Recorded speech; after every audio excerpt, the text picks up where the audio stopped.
I don't want to. I'm gonna be probably over complimenting him all year. I mean, just playing with him, just playing alongside him so far has been fun. I mean, he's gonna make my job a lot easier on both ends, not just defensively. Offensively, he cuts. He's smart. I can get him the ball, and if there's not something there, he's coming right back to another action. So he's just a smart player, a young player that's still trying to establish himself. But I feel like here in Atlanta, he's going to do that really well and put himself, on the map even more. Welcome in, Hawks fans. Your boy Bryce Lewis back at it again for another Believe in Hawks episode. The Hawks win their home season opener over the Brooklyn Nets, 120-116 in a game where there was some good, there was some bad, but overall, I think a lot of people were happy with the overall game for the Atlanta Hawks. So we're going to break that down here on Believe in Hawks. As you know, we're going to be with you all season long, covering our team as they go through this journey that has began tonight. So appreciate all you guys tuning in to Believe in Hawks podcast. Obviously, if you are a returning listener, please go ahead and subscribe so you can keep tuning in. Like the video, show some love. My audio listeners, same thing. Leave a rating and review. Appreciate all love from you guys as we talk about our Atlanta Hawks, especially after a win. So definitely appreciate all of it. And obviously follow me on Twitter by _2K as well to keep up with live in-game tweets about what's going on with our team. But like I said, Hawks win tonight 120-116. In a game that there was some, like I said, there were some things that I think people were really encouraged by, performances that we were really encouraged by. And there's some things that was a little clunky, but it's first game of the season. People are gaining chemistry, rhythm. People may be playing for the first time. These teams are running their sets and stuff for the first time. So there's a lot here that may not be an issue in a month, 2 months from now. So we're going to talk about all that during this podcast episode. So let's just start off with the game. Pretty much. Hawks shot almost 50% from the field. They shot 49%, 32% from three. Big story tonight for them, free throws. Hawks have to improve their free throw shooting. They were 33 of 46 tonight. I believe that's the most attempts they've had since 2012. I mean, not 2012, 2022. And I think sometime in April, I remember. They only shot 72% tonight, only made 33. If they had made 7 more of those free throws, this game wouldn't have been as close as it was. So definitely got to make sure they make their free throws. So that's something they're definitely going to need to work on in practice at least the next day. Only had 16 turnovers, 25 assists in the game, 9 blocks, 12 steals. Only fouled 20 times.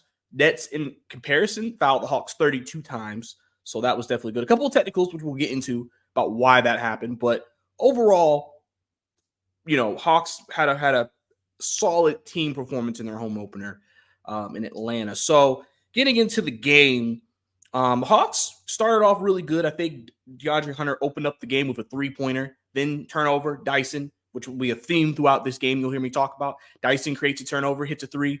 And obviously it started off really good. Risacher played his first NBA game tonight in the regular season.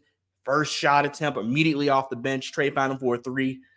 So a lot of quick, fast starts for the Hawks. They wanted to play with more pace in this game, which I believe they did. Quinn wants them to play faster, and I think you were able to see that with some of the alley-oops, some of the transition baskets, obviously putting an emphasis on improving transition for this team because they should be a much better transition team. So definitely did that tonight. Trey Young, I believe he did not score basket in the first quarter. He actually had 6 assists, I believe, in the first quarter. So he was impacting the game through his passing. He finished the game with 30 points and 12 assists, shot 16 free throws. He had the highest plus-minus of any Hawk with 12 plus from the floor. So Trey Young, very effective while he was in the game. And just like I said, I know one of his big things is he wants to get his teammates involved. He wants his teammates to be able to, get their shots going. And he wants to be one of the reasons he knows that his job is to create shots for them. And so I think that's something that you're going to see as the season goes on, because Trey knows, as the type of scorer that he is, he can pick his spots. And one thing I also saw tonight that people were talking about is Trey looked like he played more under control tonight, which I agree with. Because I think a lot of people, we've grown accustomed to we feel like Trey sometimes just jacks up shots and kind of just plays a little erratic at times. For the most part tonight, I think a lot of people feel like Trey played very under control, played within the offense, and you were able to see efficiency. Some shots that he may have taken in the past, he did not take tonight. And I think that really, pleased a lot of people because obviously every possession is valuable and you want to feel like you're taking advantage of every possession you can. So definitely really good stuff from Trey tonight. Played 37 minutes tonight. I was wondering about his minute workload because Kobe Buffkin was out, which we'll get into about how that went. But basically he played the entire first, played a little the second, played about half-ish of the third, and then played most of the fourth. So that pretty much was his minute in a nutshell. Jaylen Johnson, a double-double tonight, 11 points, 10 rebounds. Didn't have the great offensive game that a lot of people were kind of expecting. Saw a couple people kind of talk about they were a little disappointed by how he looked, but they weren't concerned. And I think that's the consensus. I don't think anybody's concerned. I mean, listen, Jimmy Butler in the Miami Heat game tonight scored like 8 points. So, like, it's opening night. Opening night can be weird. Not everybody's going to show out on opening night. So, no reason to overreact. We have 81 games left, guys, if anybody is overreacting to it. But Jaylen, again, showed aggression. He showed physicality, which is one thing I think I wanted to see and a lot of people wanted to see. Especially I believe it's the end of the first quarter, I believe. It may have been the second, but I think the first quarter, either one of those quarters, he had a play where the clock was ticking, and Jaylen just went.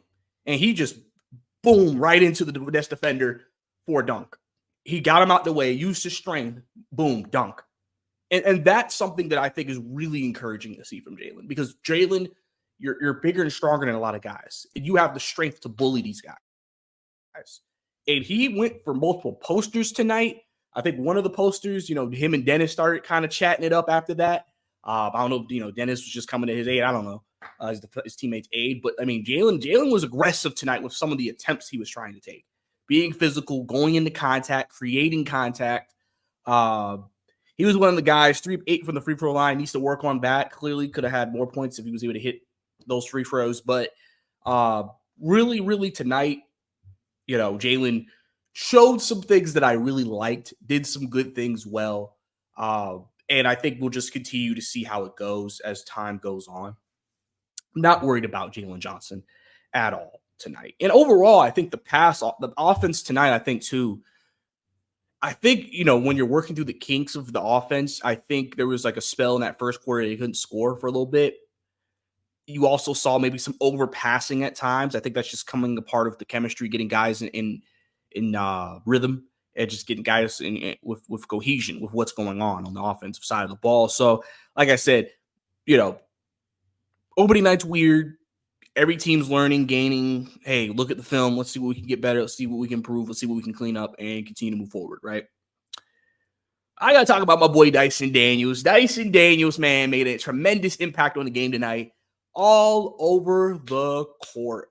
Locking up. I mean, listen, Cam's a scorer, so he still got his points. But for the most part, if you watch that game, if you watch Dyson Daniels and Cam Thomas, especially in that first quarter, he was giving Cam hell.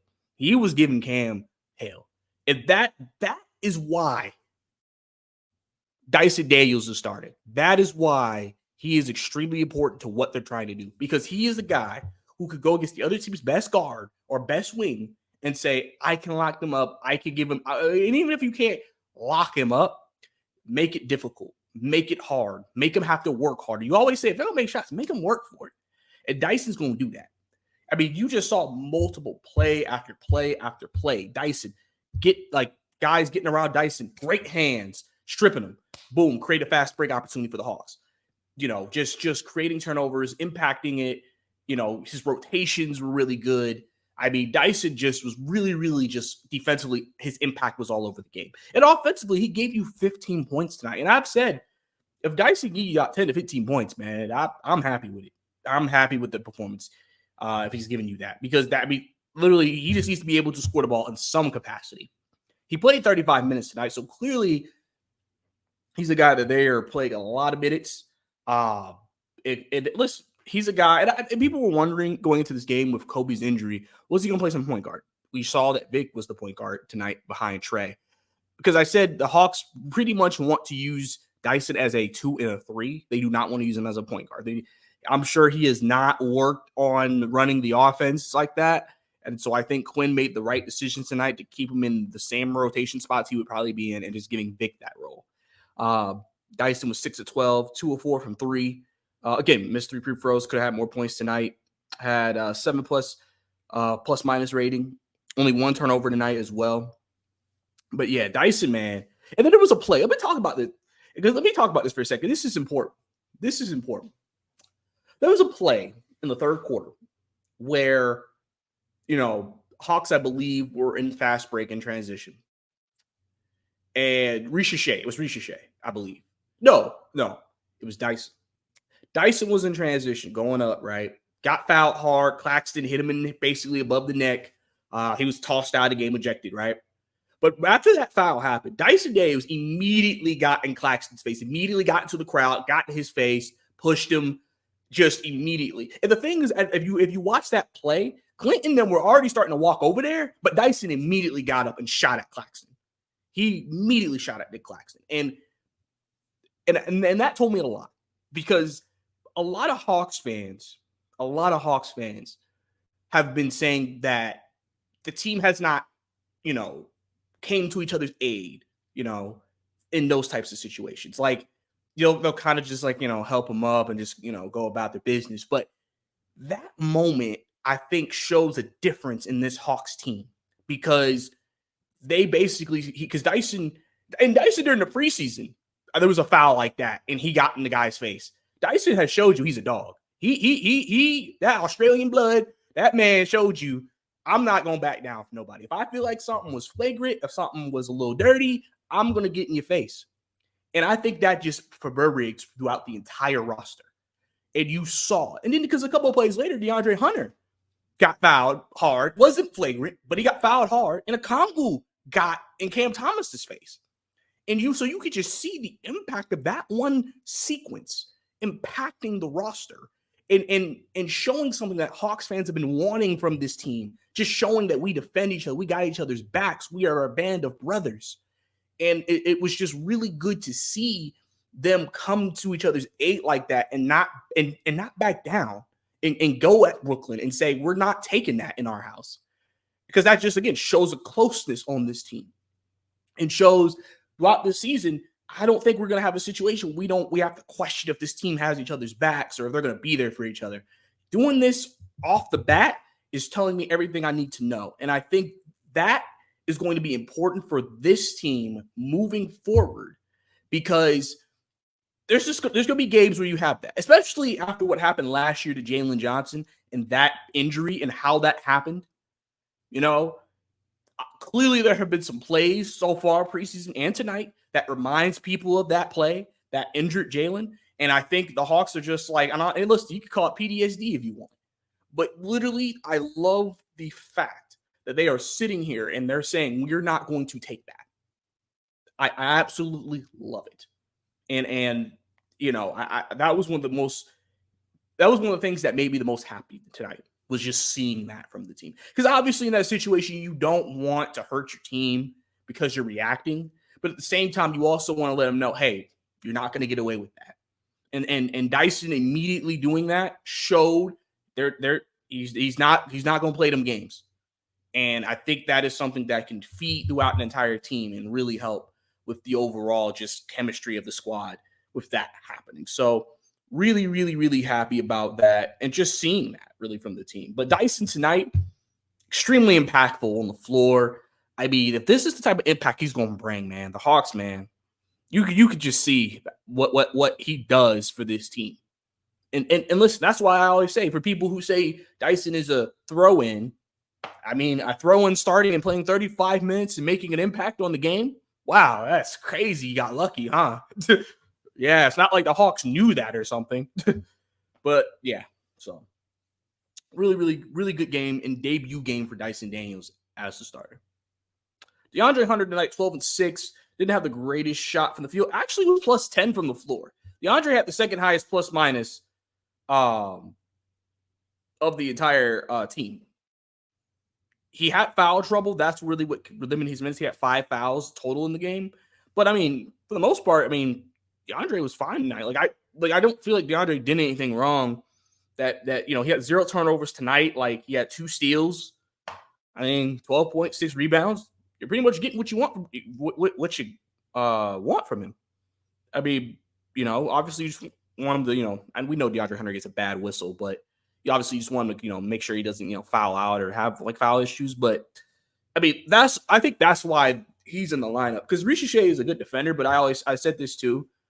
DeAndre Hunter is just a bigger, stronger guy. And for them, they think Dyson, Hunter, Jaylen is a better defensive 3 guys, 3 wings than right now Dyson, Risacher, Jaylen, just because they think that, okay, well, we go against bigger, stronger teams. We have guys who could guard them. Like, Risacher is also still learning the game, getting more comfortable too. So not trying to put that kind of pressure on him as well. So I think, Hunter is going to be the starter. I mean, we've heard, even Dominique mentioned it on the cast tonight, talking about at some point, Risacher is going to start. I don't know if he meant the season, but he just said at some point. I mean, and I think everybody knows at some point Risacher is going to become the starter for this team. We just don't know if it's going to happen this year, next year, when. But they're letting him grow, letting him get into that. And so, and Hunter knows what his role is. So as long as he does that well, we're good. And Clint tonight only played 20 minutes tonight. And I'll bring Okongwu into this too. We'll talk about him right now. Clint, this type of game wasn't his best matchup overall. And it was really good on Quinn to see that and go with Okongwu, especially how Okongwu started. Okongwu in that first half had like 14 points. Finished the game with 28. He was great offensively. 11 of 12 from the field. Like, 8 rebounds. 6 of 6 from the free throw line. Like, Okongwu impacted this game tonight. And you heard Quinn talk about they can finish the game with different guys. And I think this was an example of that. I said after that Okongwu should probably finish the majority of games. He won't finish everyone, because again, there's going to be some matchups that are better for Clint to finish. But especially if Okongwu has it going like he did tonight, got to finish the game with him. He was just because the one thing about Okongwu is he's really gifted at just scoring the basketball around the rim, as you would expect from a big. Like, a lot of dunks, a lot of putbacks, nice touch around the rim. Like, I mean, overall, he plays like this. I mean, you may even have to have a conversation about him starting at some point. And I know people after that performance want him to just go ahead and start, because that's what Okongwu can bring to the table. Even because the thing is that we talk about his size all the time. He's 6'8". He's not that tall. Or he's 6'9", whatever. He's not that tall. And I'm like, okay, we understand that. No NBA player is perfect, right? I guess unless you're Victor Wembanyama, whatever. So if Okongwu is going to start, he has to give something that will make it okay that he's not the tallest guy on the floor. And his offense is that. He averaged 16 points a game when he was starting. Okongwu could score the basket. He literally can probably be a 16 to 18 point a game guy if he gets the touches offensively, because he's a good offensive center. Like, he could score buckets for this team. And you saw it. And you just saw it within the offense too, because a lot of them were just, hey, he got himself in a good position. Trey or whoever had him saw him, got it down low, boom, he finished the play. And it was big. It was huge tonight. 28 minutes, 28 points, a point a minute. That's what he was giving you tonight. And so especially a guy who hasn't played a lot of basketball since March, because he was hurt, missed the rest of the season. Obviously, I'm assuming he worked out and stuff during the offseason. Obviously, we don't know how much with the injuries, but worked his way back, played in the preseason. You're thinking, okay, he's getting his win back. He's getting himself back in shape, getting himself right. And played the way he did. Because the first half, he looked gassed after those 14 points.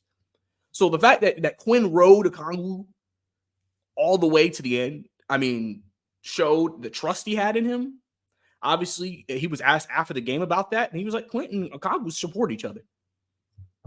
He completely understands. I think that, because that's what you need on the team. You have to understand, there are some nights Okongwu probably needs to finish that game, and there's some nights that Clint needs to finish that game, and there should be no hard feelings between the two guys. So Okongwu was huge tonight, career high 28 points for him. So if he continues to play like that, that's going to be a huge boost for the Hawks. And again, because of the way he scores in that regard, it's easier offense for the offense. And obviously you want to generate easy buckets to help you out in the grand scheme of things. So Okongwu was really, really good tonight. And this was a matchup that favored him. So, and he took advantage of it. And so that's definitely big. Let's talk about Bogey. So Bogey was off tonight, 2 of 6 from the field. You could tell with Bogdanovic that he was a guy who has not been, obviously I'm sure he's been practicing, but you could tell he's the one who's like still behind the guys in terms of the rotation and playing with them and playing with his new teammates. Because you could see him stick out at times with defensive rotations, communication, the way, even him when he handled the ball, like, it's something he's having to work through right now. He's going to be a little slow starting to start this season. We'll see how he looks against Charlotte on Friday, but Bogey's going to have to work his way back. Wasn't great tonight. Luckily, they were able to win without it. And overall in this game, the Hawks had multiple guys who weren't great. So, there's so much more improvement that can be made here. It's not like this was a game where they played well and they barely beat the Nets. There's a game where they did some good things well, but there's some things they could definitely do better. And Bogey is a guy who I said, listen, he's important for this team. Quinn trusts him, puts a lot of faith into him. And so I think Bogdanovic is a guy who will continue to just, get himself back accustomed. And then, like I said, just learning how to play with his new teammates, getting accustomed. Glenn Willis mentioned he was just like, you could tell, he's not up to speed with his teammates yet. And that's just part of it. That's part of the growth. I mean, his second unit is going to be potentially Vic Krejci, Kobe Buffkin, maybe Dyson at times, Zaccharie Risacher. Those are new guys for him. So, he has to get, and then what they're trying to do, he has to get himself, caught up to speed. So, obviously you hope he plays better as the games go on. And Bogey sometimes has this where he'll start kind of slow to start the season, and then he'll kind of get himself back where he needs to be. So I'm not worried about it. Obviously, he's important for the offense. So we'll keep an eye on Bogey as we move forward, but I'm not too worried about it. Zaccharie Risacher, I know probably at this point in the podcast, why'd you take so long to talk about our first pick? Listen, all right, other things we want to talk about, okay? Struggled tonight shooting 2 of 8 from the field, 7 points. But he looked confident tonight. And that's the biggest thing you want to see from a young player is confidence in his shot, confidence in what he's doing. He seemed confident doing everything he did. There was no hesitation from him. There was no, ooh, should I? It seems like he is confident in what he is doing. And listen, he is a guy who, like I said, they're expecting growth. I know he's the first pick, and I know people hear that and think he needs to be starting. He needs to be getting 35 minutes. With this, but remember, the Hawks were not a typical number 1 overall drafting team. Usually, number 1 overall drafting teams have guys who probably should be bench players, right? You can make an argument that every player that the Hawks have starting should be or at least in contention to be a starter, right? There's other teams where you're like, no, you are a bench player, but we have to start you because we're bad. And so Zaccharie came into a situation that was different. And I think this may be good for him to not have that pressure of I got to play 35 minutes and help carry the team. He can kind of just grow into his role. And that's something I think that will continue. Like I said, look confident tonight. And I think, like I said, something that he will get more comfortable doing, playing with the guys, gaining more chemistry. Because again, remember, it's the beginning of the season. Everyone's gaining chemistry. Everyone's gaining cohesion. Everybody's getting more comfortable with just playing together, the system. As I've mentioned, it's the first time they're running their stuff, their sets, their plays, just getting those reps in. Risacher will grow. Risacher will have better games. Risacher may have a huge game at some point this year, and I will be here on this podcast singing his praises when that happens. So I am not at all concerned with Risacher's performance. He looked confident tonight, and that was the biggest thing I wanted to see because the shot will fall for him. He just has to keep working at it, has to keep going at it, and I think he'll be fine when it comes down to it. So, not worried about Risacher at all. And then let's talk about the last person, Vic Krejci, and just the offense in general with Trey off the floor, right? Because I was wondering, like I mentioned, if Trey was going to play more, which I mean, he played 37. He may have still played 37 anyway. I was thinking he was going to play at 35, 34 if Kobe was playing.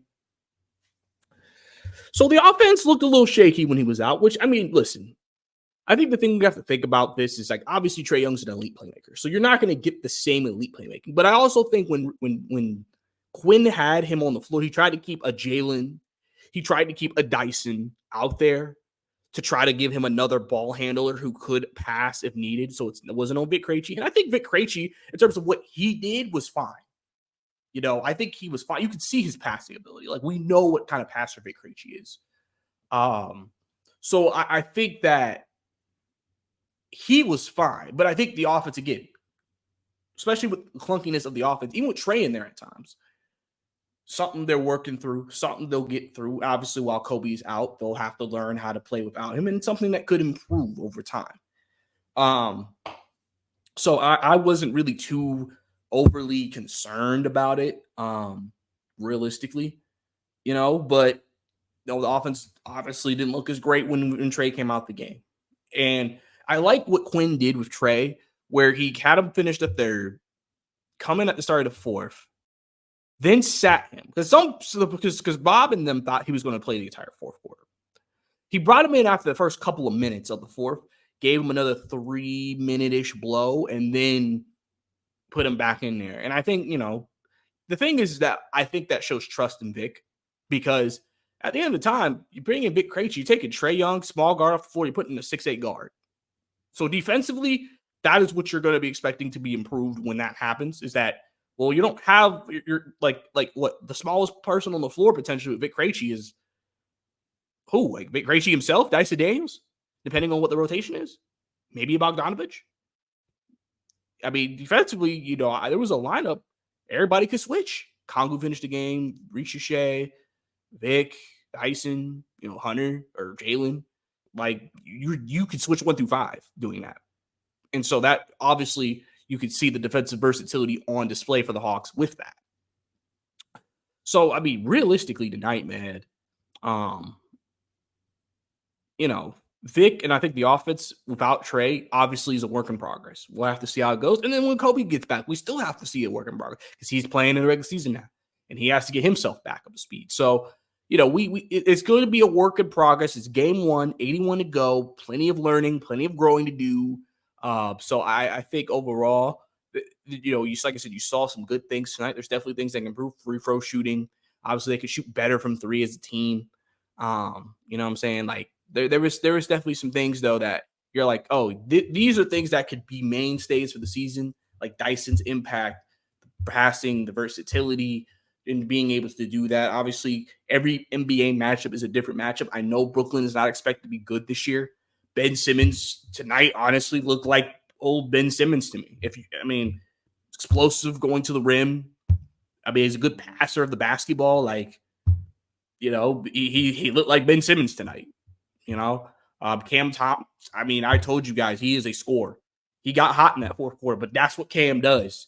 Cam is just go jack shots up, and eventually he might get hot and score like 17 and a quarter, 20 and a quarter. And that's the Cam Thomas experience. He may keep Brooklyn in games they have no business being in because of that. So shout out to those guys. I mean, they competed tonight. I know they're building something there. So, they'll probably come out of this game saying, hey, we did some good things against the Hawks, and let's continue to build off that, as every team is looking at tonight and opening night in general. It's just, what can we build off of? This is the first time we were able to get on the floor together as a team. How can we get better from this? And that's exactly what the Hawks are going to do as well moving forward. So not at all disappointed. Happy with overall good home opener, and have an exciting game coming up on Friday. Again, Hornets are a good team secretly, like in terms of like they got talent. Brandon Miller, LaMelo Ball had like a big game tonight in his game. Trey Mann off the bench had a good game for them. Like Charlotte's that's gonna be another probably competitive game for the Hawks. So it'll be interesting to see how that goes. I sadly will be busy during the game. So I will probably not watch it live. I'll definitely try to watch it afterwards, try to see what people are saying, and then do a podcast, hopefully Saturday morning, afternoonish, to try to get it up to you guys. Just talking about that game before they go on the road to Oklahoma City on Sunday. So definitely looking forward to that game. Be interested, like I said, to see that matchup. I know people look at the Hornets as kind of a team that have given the Hawks problems in years past. So it'll be interesting to see how they come out against them in that matchup in particular. So overall, guys, I just want to know your guys' thoughts. What do you think about the first game? What are your impressions of the first game? What did you not like? What stood out? Drop it down below in the comments, bro. Love to hear your guys' takes on that for sure. But I think that's about all we have tonight from me. It's your boy Bryce Lewis. Obviously, guys, like I said, if you enjoyed this episode, subscribe to the YouTube channel. Appreciate all the love. Like the video as well. Also, listen to audio because it is available on any audio podcast platform out there. If you guys can't watch the video, you can watch me on audio. Ride to work, you can watch this or listen to this while you're, heading to work. Maybe you just want to, have something while you're cleaning. You want to hear about your Hawks, you can do that for Believe in Hawks. So you can catch me on all that as well. And you can follow me on Twitter, Bryce_2K as well. So, like I said, guys, appreciate you guys tuning in to the Believe in Hawks episode. It's your boy Bryce Lewis. See you next time. That's one of 82, baby. 28 points, 14 dunks. Thanks.